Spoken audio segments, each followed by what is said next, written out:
ngo okay murakaza neza kuri YouTube channel ya official nko kumeza mu gwanyu iradukunda Jeva uwo ni content creator muri kure bangaye imbere rero bamwita Yowe Bogari ararenze cyane by'umwihariko kuri TikTok niyo yamenyekanye cyane ahagenda akorana n'ibyamamare ba buri kantu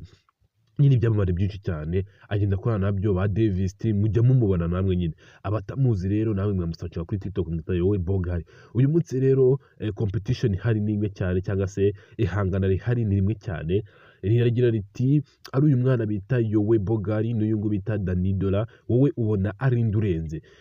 nagerageje kubaha amafoto ya followers bafite kuri TikTok aho uyu nguyu bita Danny Dola we turabizi yavuye muri Junior Kids yasize abakoreye amateka amaze kuvamo yigira ubwo mbere yo kuza muri Morex Kids yaravuye muri Morex Kids aza muri Junior Kids akomeza muri iyi bita Wanda nayo ni timu amaze kuzamura cyane ku rwego rushimishije rw'hejuru cyane nyine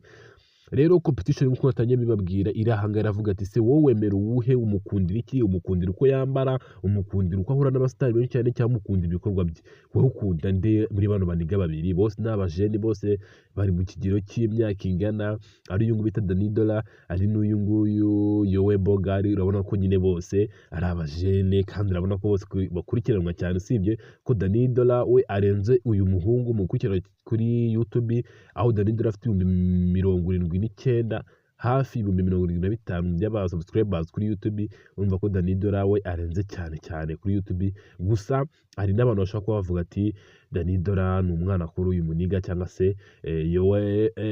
Yowe Bogari ni umwana kuri Danny Dola wowe urabyumva ute gusa ngiye ndumva Yowe Bogari ari hejuru ya Danny Dola kabisa bitewe n'ibintu ajya akora pe ndamukurikirana cyane n'uyu Danny Dola ndabakurikirana cyane gusa njya mbona